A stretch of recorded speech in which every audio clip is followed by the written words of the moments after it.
మాట్లాడుకోరు మొత్తం సెట్ అయినాక press meet start చేస్తాం. మీరు ఆడ గుడుగుడు నడిపిస్తే ఎట్లుంటుంది చెప్పురి.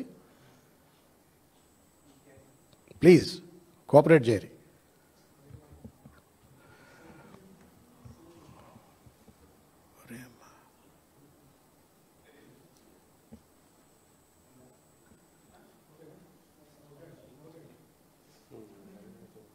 ఏమవుతుంది భయ్? ఏమైనా ప్రాబ్లం ఉంటే ఆఫ్ అన్న చేయండి, లేకుంటే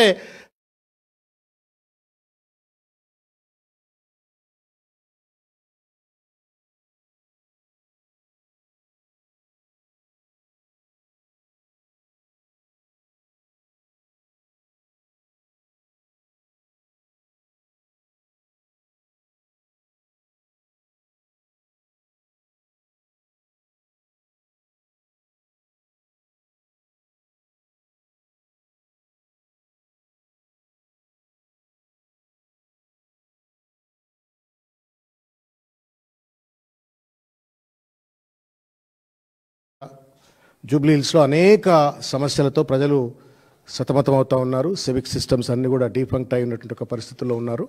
ఆ సమస్యలన్నింటినీ కూడా తొందరలోనే పరిష్కరించాలని చెప్పని కోరుకుంటూ వారికి శుభాకాంక్షలు తెలియజేస్తూ ఉన్నాను. ఇకపోతే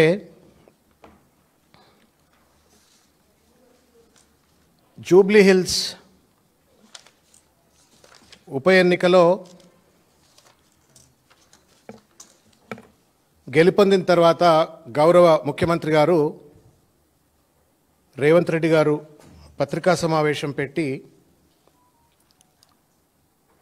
తానేదో ఘనమైనటువంటి ఒక విజయం సాధించినట్లు, తన మోసాన్ని, తన దోపిడిని, తన పరిపాలనా రాహిత్యాన్ని సహించి కూడా ప్రజలు ఆయనను నిలబెట్టి గెలిపించినట్లుగా భావిస్తూ ఒక అహంకారపూరితమైనటువంటి ఒక వ్యాఖ్యలు చేసినట్టు ఒక విషయాన్ని ఖండిస్తూ ఈ పత్రికా సమావేశాన్ని నిర్వహిస్తూ ఉన్నాం. జూబ్లీ హిల్స్ గెలుపు రేవంత్ రెడ్డి పరిపాలనకు ప్రజామోదం కాదు. ఉప ఎన్నికలలో అధికార పార్టీ గెలవడం సర్వసాధారణమైనటువంటిది. అనేక ఉప ఎన్నికలు జరిగినప్పుడు ప్రతిపక్షంలో ఉన్నటువంటి ఒక కాంగ్రెస్ పార్టీకి, అది మునుగోడులో కానీ, లేకపోతే హుజూరాబాద్లో కానీ, దుబ్బాకలో కానీ డిపాజిట్లు రాకుండా ఓడిపోయినటువంటి ఒక పరిస్థితి. గ్రేటర్ హైదరాబాద్ ఎన్నికలు జరిగినప్పుడు కేవలం 2 కార్పొరేట్లు గెలుచుకొని అన్నిట్లో దాదాపు 148 సీట్లలో డిపాజిట్లు కోల్పోయినటువంటి ఒక పరిస్థితిని రేవంత్ రెడ్డి గారు గుర్తెరిగి ఎగిరెగిరి పడకుండా కొంత హుందాగా మాట్లాడితే బాగుంటుందని చెప్పని భావిస్తూ ఉన్నాం. గెలుపులో ఓటమిలో హుందాతనంగా ఉండవలసినటువంటి ఒక అవసరం ఉంటుంది నాయకుడికి, ఎవరికైనా సరే, మరి ముఖ్యంగా పెద్ద పెద్ద కుర్చీలో కూర్చున్నటువంటి వాళ్లకు. తానేదో శుద్ధపూస అయినట్టు, తన ప్రభుత్వం అంతా ప్రజాస్వామ్యబద్ధంగా రాజ్యాంగబద్ధంగా ఎన్నికల్లో ప్రచారం చేసినట్టు, ప్రజలు మెచ్చి నచ్చి ఓట్లేసినట్టుగా రేవంత్ రెడ్డి గారు శుద్ధ పూస పలుకులు మాట్లాడుతూ ఉంటే నవ్వాలనో ఏడవాలనో అర్థం కాల.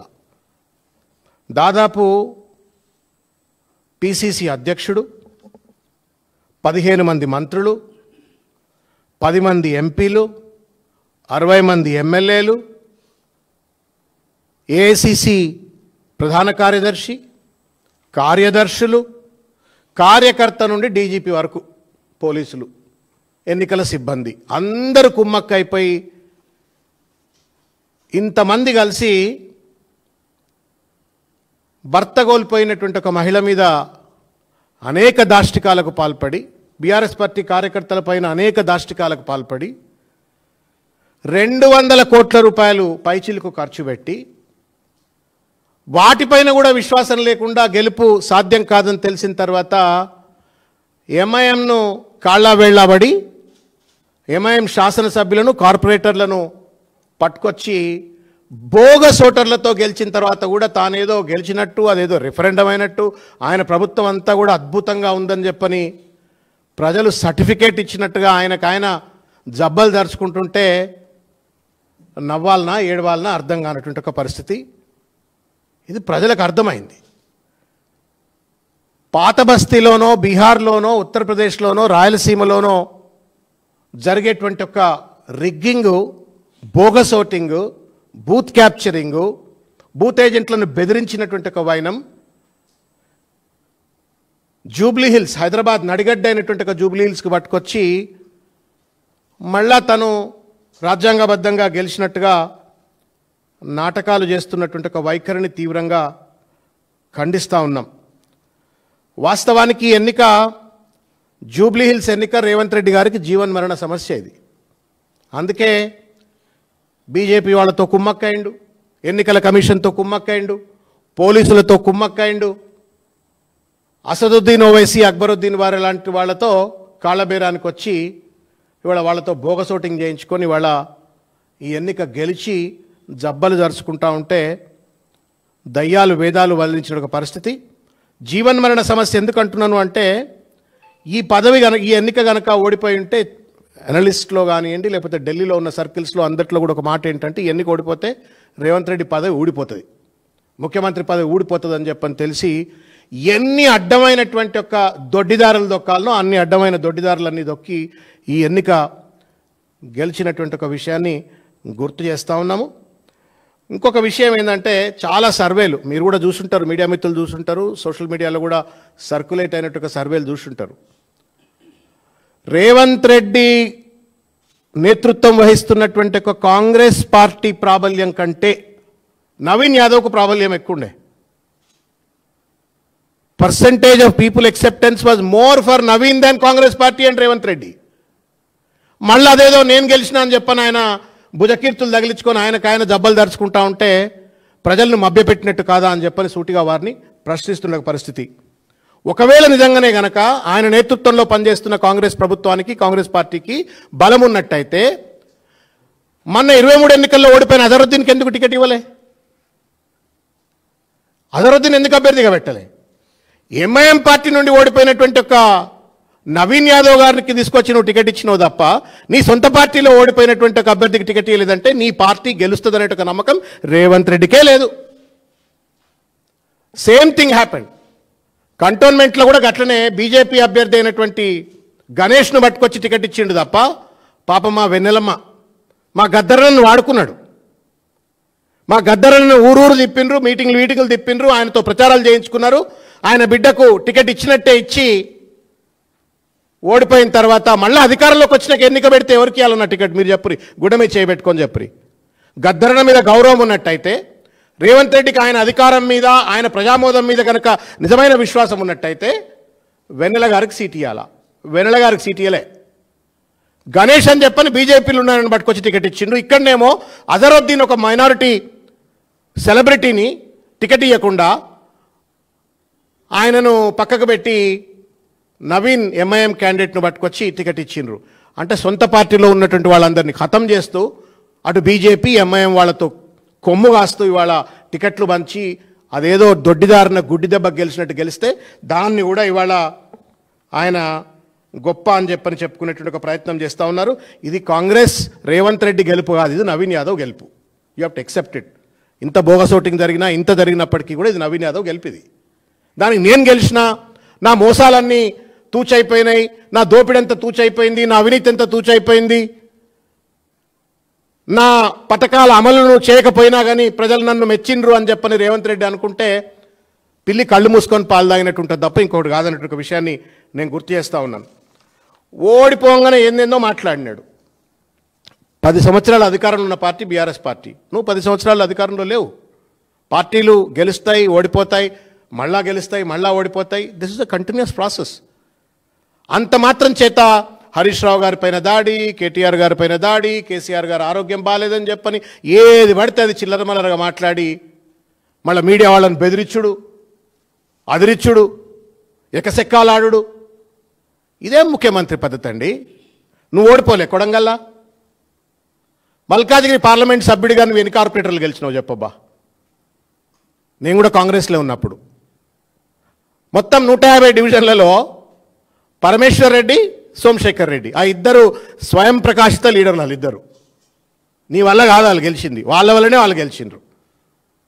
పవర్ఫుల్ లీడర్లు వాళ్ళు గెలిచిండ్రు. నీ సొంత పార్లమెంట్లో 44 సీట్లుంటే మొత్తానికి మొత్తం ఓడిపోతావు, డిపాజిట్లు రావు, నువ్వు వచ్చి మళ్ళీ వాళ్ళ గెలుపు గురించి.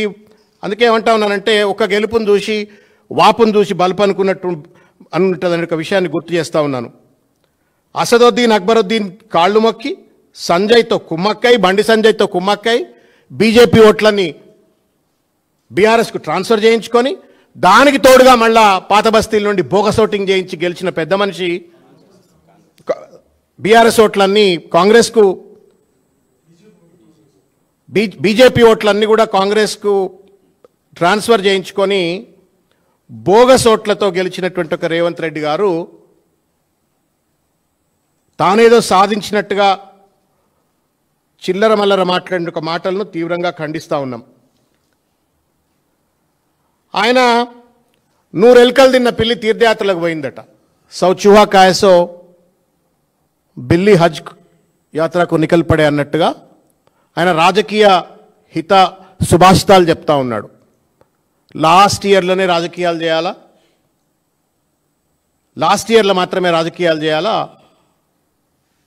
4 ఏళ్ళు పరిపాలన అభివృద్ధి గురించి మాట్లాడాలని చెప్పని ఒక చెత్త సంస్కృతికి కక్ష, కుట్ర, కార్పణ్యం, కుతంత్రం, లేనిపోని అపవాదులు, ఆరోపణలు, తప్పుడు కేసులు, వీటి ఆధారంగా 2 సంవత్సరాల పాటు పరిపాలన కొనసాగించిన చెత్త ముఖ్యమంత్రి ఎవరు ఉన్నారంటే రేవంత్ రెడ్డి గారు. ఈ యొక్క negative mind సెట్తో KCR గారిపైన, KTR గారిపైన, Harish Rao గారిపైన దుమ్మెత్తిపోయాలా, character assassinate చేయాలన్నటువంటి ఒక దుగ్ధతో పరిపాలనపై పట్టుకోల్పోయి ఇవాళ రాష్ట్రం మొత్తం కూడా అధోగతైన ఒక పాలు ప్రజలందరికీ దిగ్విజయమే.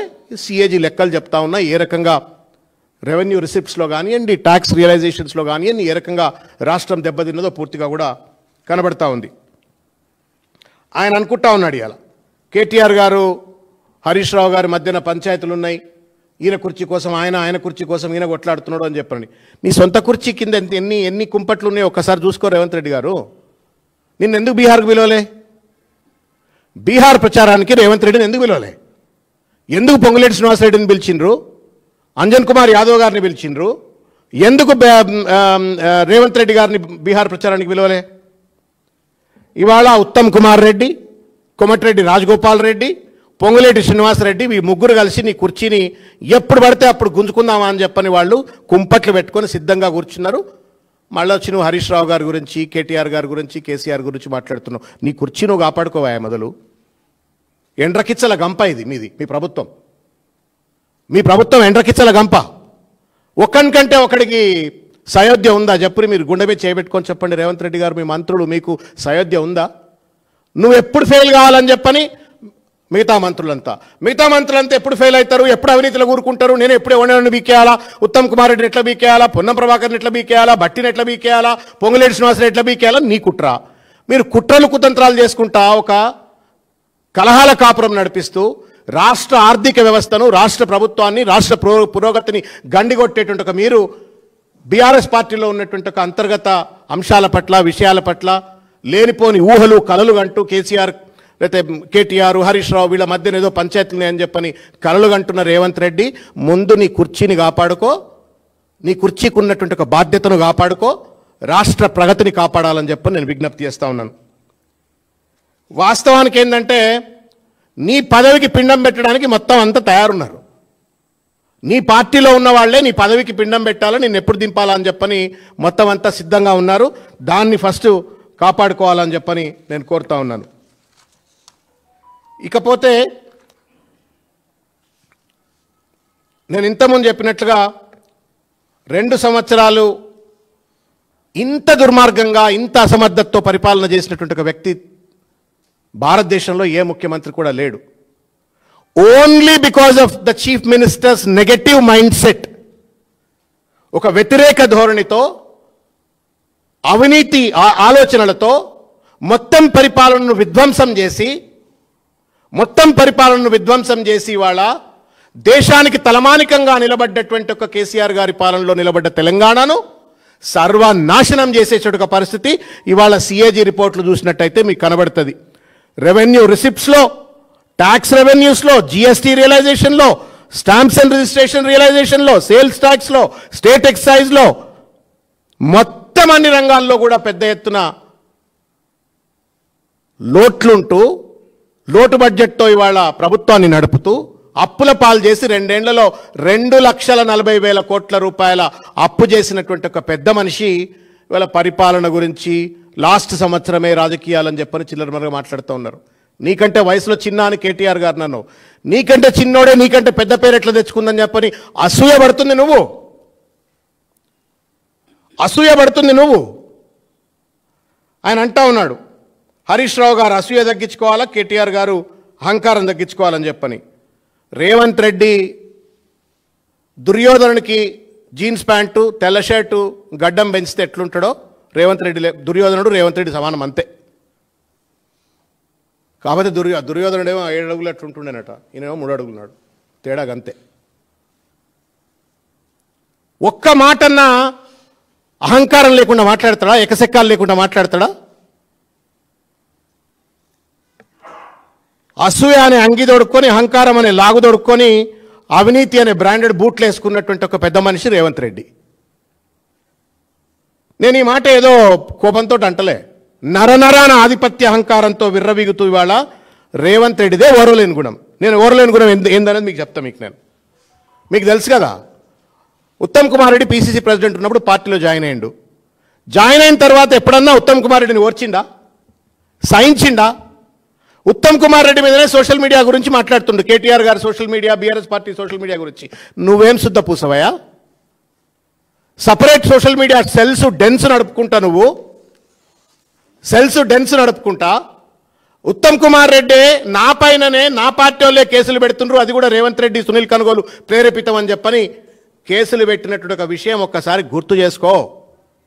ఉత్తమ్ కుమార్ రెడ్డిని సహించలా, కోమటిరెడ్డి రాజగోపాల్ను సహించలా, బట్టి విక్రమార్కను సహించలా, ఆఖరికి పాపం మా తల్లి Meenakshi Natarajan, is a very honest lady. Meenakshi Natarajan గారు కొంత వీళ్ళు చేస్తున్న అడ్డమైన పనులను తప్పు అని చెప్పనంటే పెద్ద పెద్ద పేపర్లలో బ్యానర్ ఐటములు రాయించిండ్రు, వాళ్ళ పేపర్లలో ఇంగ్లీష్లో తెలుగులో. ఆమె ఎక్కువ తక్కువ ఇన్వాల్వ్ అవుతుంది, అందులో ఏలు పెడుతుంది, ఇంట్లో ఏలు పెడుతుంది అని చెప్పని రాసి ఆమెను మూలకు పెట్టే ప్రయత్నం చేసిండు. అంటే నువ్వు ఉత్తమ్ను సహించవు, బట్టిని సహించవు, రాజగోపాల్ రెడ్డిని సహించవు, మీనాక్షి నటరాజన్ సహించవు. నదీం జావేద్ అని ఉంటుండే ఒక ఆయన, ఏఐసిసి సెక్రటరీగా వచ్చిండు. ఆయన ఏఐసిసి మైనారిటీ విభాగానికి ప్రెసిడెంట్ ఉండే.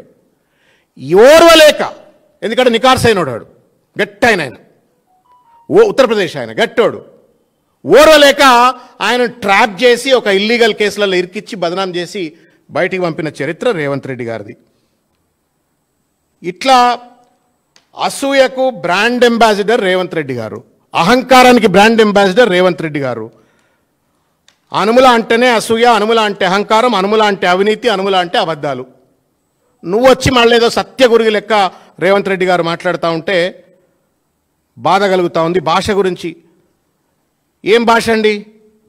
కోమటిరెడ్డి వెంకటరెడ్డిని హోంగార్డ్ అన్నది అహంకారం కాదా? రాజగోపాల్ రెడ్డి గారిని నీచ్ కమీనే కుత్తే అన్నది అహంకారం కాదా? పొన్నాల లక్ష్మయ్య గారిని చావుకొచ్చిండు ముసలోడు అని చెప్పని అన్నది అహంకారం కాదా? నకరకల్ ఎమ్మెల్యేను వీరేశంను పట్టుకొని లాగులిప్పి పిర్రల మీద చింతబరగలతో కొట్టాలా అన్నది అహంకారం కాదా? షాద్నగర్ ఎమ్మెల్యేను శంకర్ను పట్టుకొని, ఒక రజక కులస్తుని పట్టుకొని బట్టలు ఉత్తుకుంటానికి నేను ఎమ్మెల్యే చేసిన అని చెప్పడం కుల ఉన్మాదం అహంకారం కాదా? వాకిటి శ్రీయర్ గారిని చేపలు పట్టుకుంటోండి నేను మంత్రి చేసిన అని చెప్పనటం అహంకారం కాదా? సిరాజుద్దీన్ అనేటువంటి ఒక ఇంటర్నేషనల్ ఎక్లెయిమ్డ్ క్రికెటర్ను పట్టుకొని చదువురాను నేను డిఎస్పీ చేసిన అని చెప్పనటం అహంకారం కాదా? మీడియాను పండబెట్టి తొక్కుతా, నారదీస్తా, ఎవరిని పడితే వాళ్ళని ముడిమిద్దంతా, లాగులిప్పి కొడతా, బట్టలిప్పి కొడతా, ఇది అహంకారం అంటారా, అసూయ అంటారా, లేకపోతే శుద్ధపూస లక్షణాలు అంటారా? మీరన్నా చెప్పండి. ఇక మళ్ళీ హరీష్ రావు గారికి అహంకారం ఉంది, అసూయ ఉంది, కేటీఆర్ గారికి అహంకారం ఉంది అని చెప్పని మాట్లాడుతూ ఉన్నారు. పిల్లలు అడుగుతున్నారు లాగుల తొండలేంటివి అని చెప్పని పిల్లలు అడుగుతున్నారు. ఏంది లాగుల తొండలు అని చెప్పని. ఎందుకంటే నిజాం కాలం జమానా టార్చర్ అవన్నీ వీళ్ళకి తెలియవు కదా. లాగుల తొండలంటే ఏంటి అసలు, ఇది తిట్టేంది అని అడుగుతున్నారు. పేగులు మెడలేసుకుంటే అంటే ఎట్లేసుకుంటారు? ఇది రేవంత్ రెడ్డి గారి యొక్క భాష వైఖరి. ఆయన మళ్ళీ ఇవాళ వారి యొక్క గొప్పతనాన్ని చూసి గెలిపించిండ్రు అని చెప్పని పెద్ద మనిషి మాట్లాడుతుంటే నవ్వాలనా ఏడవాలనా అర్థం కానటువంటి ఒక పరిస్థితి. మీరు ఆ పత్రికా సమావేశం చూసుంటారు. బీజేపీ గురించి బాధపడుతున్నాడా, బీజేపీ ఆయనతో కుమ్మక్కైందని చెప్పని లోపల సంతోషపడుతున్నా అర్థం కావట్లే. నేను సూచన చేస్తున్నా, భూకంపం వచ్చే ముందు ప్రకంపన లాంటిది, మీ అస్తిత్వాన్ని మీరు కాపాడుకోండి. 65,000 ఓట్లు వచ్చిన వాళ్ళు 17,000కు తగ్గినరు, ఓట్లు కుదిపించుకున్నావు మళ్ళీ వాళ్ళతోటి, మళ్ళీ వాళ్ళకి సూచనలు ఇస్తూ వాళ్ళ అస్తిత్వం గురించి శుద్ధపూసలు పలుకుతూ ఉన్నటువంటి ఒక రేవంత్ రెడ్డి గారు. ఇకపోతే ఇంటలెక్చువల్ బ్యాంక్రప్సీ ఉంది, ఐడియాలజికల్ బ్యాంక్రప్సీ ఉంది అలా తెలంగాణ కాంగ్రెస్లో. రేవంత్ రెడ్డి ఫ్రాంచైజీ కొనుక్కున్నట్టుగా వ్యవహరిస్తూ ఉన్నాడు. రాహుల్ గాంధీ గారి దగ్గర, ఏఐసిసి దగ్గర తెలంగాణ శాఖను ఫ్రాంచైజీ కొనుక్కున్నట్టుగానే వ్యవహరిస్తూ ఉన్నారు. బీహార్లో శత్రువు అయినటువంటి, దుష్మన్ అయినటువంటి వాళ్ళు తెలంగాణలో దోస్త్ ఎట్లా అవుతారండి? కాంగ్రెస్ ఓడిపోవడానికి ప్రత్యక్షంగా పరోక్షంగా కారణభూతమైనటువంటి, మొత్తం యూపీఏ ఓడిపోవడానికి, మహాగఠబంధన్ ఓడిపోవడానికి కారణభూతమైనటువంటి ఒక ఎంఐఎం రేవంత్ రెడ్డికి మిత్రుడు అని చెప్పని ఎవరో మీడియా మిత్రులు మీలాంటి తెలుగులో అడిగినారు. అడిగితే ఏదో పంటల గురించి మాట్లాడుతూ ఉన్నాడు. పంటల గురించి మాట్లాడుతూ ఉండి ఏ భూమిలో ఏ పంట వండాలనో అట్లా అని చెప్పని ఏదో మాట్లాడుతూ ఉండి దాటవేద్దోడికి పాల్పడిండు. Ideological intellectual bankruptcy. మరి అదేమైనా రాహుల్ గాంధీ గారు ఏఐసిసి ఈయనకేమైనా ఫ్రాంచైజీ ఇచ్చిండ్రా? లేదు, ఈయన రేవంత్ రెడ్డి రీజనల్ పార్టీ లెక్క గాంధీ భవన్ వేదికగా దాన్ని ఏమైనా బీజేపీకి కొమ్ము కాసే విధంగా బీజేపీ సిద్ధాంతాలను ముందుకు తీసుకెళ్తున్నాడో మొత్తానికి తెలియదు. కానీ ఇవాళ ఒక ఐడియాలజికల్ ఇంటలెక్చువల్ బ్యాంక్రప్సీతో పనిచేస్తున్నటువంటి ఒక హిపోక్రాటిక్ లీడర్, హిపోక్రాటిక్ ఆర్గనైజేషన్ ఇవాళ తెలంగాణ కాంగ్రెస్. ఇకపోతే ఆయన అంటున్నాడు మాకు ఇది రెఫరెండం అని చెప్పని అన్నాడు. అంతకుముందు ఏమన్నాడు మీ మీట్ ద ప్రెస్లోనేమో ఇది రెఫరెండం ఎందుకు అవుతుంది, గెలిచినా ఓడినా మా పని మేము చేసుకుంటామన్నాడు. నిన్నేమన్నాడు దొంగోట్లతో గెలిచిన తర్వాత ఇది మాకు రెఫరెండము, మాకు నచ్చి ఓట్లేసిండ్రు, మెచ్చి ఓట్లేసిండ్రు అని చెప్పన్నారు. నేను రేవంత్ రెడ్డి గారికి ఒకటే సూటిగా చెప్పదలుచుకున్నా, ఇవాళ నువ్వు గెలిచినంత మాత్రాన నువ్వు చేసిన పాపాలు ఎవరు కూడా విస్మరించరు. ఇంకా 3 ఏళ్ళు నువ్వు ముఖ్యమంత్రిగా ఉంటావని చెప్పాను, లేకపోతే నీ బోగసోట్లకు తలవగ్గో, మొత్తానికి ఏదో గెలిచినావు, బయటపడ్డావు, దట్స్ ఓకే. కానీ ఒళ్ళు దగ్గర పెట్టుకొని వాళ్ళ పరిపాలన అందించే ఒక బాధ్యత నీ పైన ఉన్నది. ఒక గెలుపుతోటే ఇట్లా పొంగిపోయి అడ్డదిడ్డంగా మాట్లాడి పరిపాలన కనుక సరిగ్గా నడిపించకపోయినట్టయితే శాశ్వతంగా చరిత్రహీనులుగా రేవంత్ రెడ్డి గారు మిగిలిపోతారు. లగచర్ల బాధితుల పట్ల చేసిన దాష్టికాన్ని ఈ ఎన్నిక ద్వారా మర్చిపోతారా? హైదరాబాద్ సెంట్రల్ యూనివర్సిటీలో నరికివేయబడ్డ చెట్లు, చంపబడ్డటువంటి నోరు లేని జీవాలు, ఆ పాపం అంతా కూడా ఎన్నిక ద్వారా మర్చిపోతారా? మూసీ పరివాహక ప్రాంతంలో ఉన్నటువంటి ప్రజలపైన బుల్డోజర్ నడిపి కూల్చివేసి వాళ్లను నిరాశ్రయులు చేసినట్టు పాపం ఈ ఎన్నిక ద్వారా మర్చిపోతారా? హైడ్రా పేరు మీద బుల్డోజర్లు పంపి పేద మధ్యతరగతి వాళ్ళ ఇండ్లు కూల్చివేతను మర్చిపోతారా ఈ ఎన్నిక ద్వారా? గ్రూప్ 1 ఎగ్జామ్ సరిగ్గా నిర్వహించకుండా చేతగానితనాన్ని ఈ ఎన్నిక ద్వారా నిరుద్యోగులంతా మర్చిపోతారా? జీవో 29 ద్వారా బీసీ ఎస్సీ ఎస్టీల నోళ్లలో మన్నుగొట్టి వాళ్ళ జీవితాలను ఛిద్రం చేసినట్టు పాపం ఈ ఎన్నిక ద్వారా, ఈ గెలుపు ద్వారా మర్చిపోతారా? జీవో 46 అనేటువంటి దాన్ని పరిష్కరిస్తా అని చెప్పని నమ్మించి వంతెన గురి చేసినటువంటి 1,00,000 మంది కానిస్టేబుల్ల ఉసురు ఈ ఎన్నిక ద్వారా తగలకుండా పోతుందా? 4,000 రూపాయల పెన్షన్ ఇస్తా అని చెప్పని ఆబగా మహిళల దగ్గర ఓట్లు దండుకున్నటువంటి ఇవ్వకుండా వాళ్లను మోసం చేస్తున్న వైనం మర్చిపోతారా?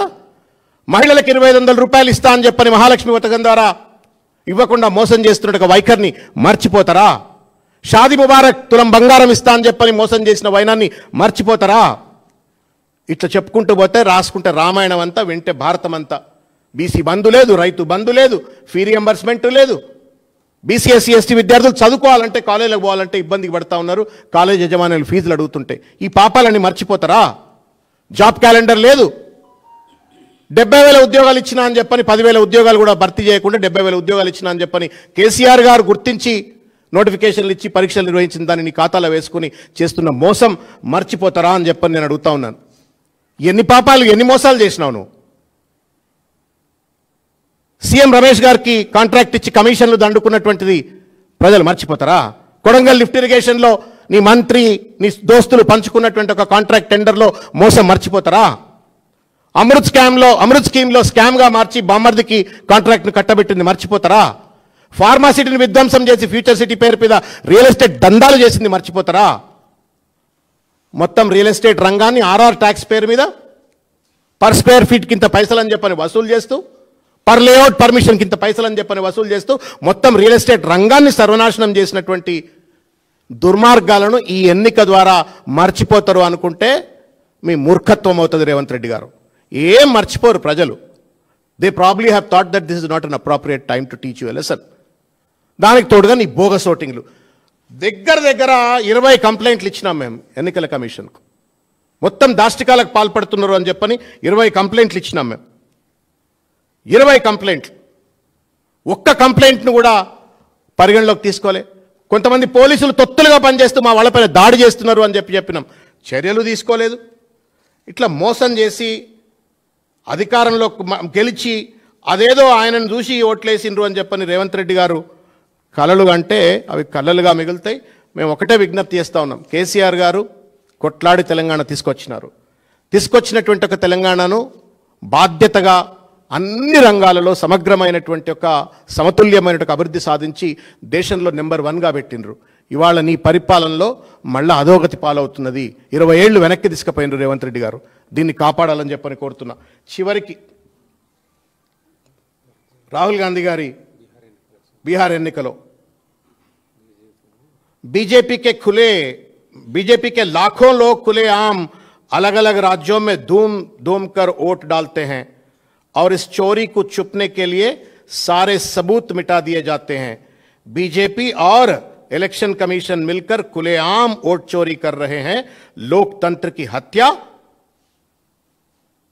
అని చెప్పని ఆయన రాహుల్ గాంధీ గారు ట్వీట్ చేస్తారు.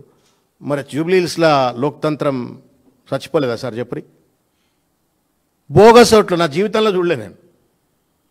పెంగ్విన్ బర్డ్స్ వచ్చినట్టు వస్తున్నారు, దడ బూత్లకు ఎంటర్ అవుతున్నారు, ఓట్లు వేస్తున్నారు, వెళ్ళిపోతున్నారు. మీరు జాగ్రఫీ ఛానల్స్ ఏమైనా చూస్తే కనబడతాయి కదా, అట్లనే గుంపులు అడగటానికి పోతే మా పైన దాడి, బెదిరింపులు. ఇది రాహుల్ గాంధీ కనబడదా? రాహుల్ గాంధీ గారు అక్కడేమో తిడతారు, ఇక్కడనే రేవంత్ రెడ్డి మెచ్చుకుంటున్నారు. ఏందన్నట్టు ఇది? ఏం హిపోక్రసీ ఇది? ఏం డబుల్ స్టాండర్డ్స్ ఇవి? ఎవరిని మోసం చేస్తూ ఉన్నారు మీరు? కాబట్టి మోసాల పునాదుల మీద పరిపాలన కొనసాగిస్తూ తానేదో ఘనాపాటి విజయం సాధించిన అనుకుంటే ఇది నవీన్ యాదవ్ గెలుపు, రేవంత్ రెడ్డి గెలుపు కాదు. ఒళ్ళు దగ్గర పెట్టుకొని పరిపాలన అందించవలసిన బాధ్యత ఉంది. కమాండ్ కంట్రోల్ సెంటర్లో కూర్చొని అజమాయిష్ చలాయిస్తూ పోలీస్ రాజ్యాన్ని నడిపిస్తూ అడ్డమైన కేసులు పెట్టి మందిని బెదిరించుకుంటూ అవినీతికి పాల్పడితే ప్రజలు తప్పనిసరిగా గుణపాఠం చెప్తారు. బట్ పరిపక్వత ఉంటుంది, టైం కోసం ఎదురు చూస్తారు. ఈ గెలుపు నీకేదో సర్టిఫికేట్ ఇచ్చినట్టుగా భావించి మళ్ళీ ఇంకా దాష్టికాలకు పాల్పడితే పాపం పండుతుంది. 100 తప్పులు అంటాం కదా శిశుపాలుడు. Thank you.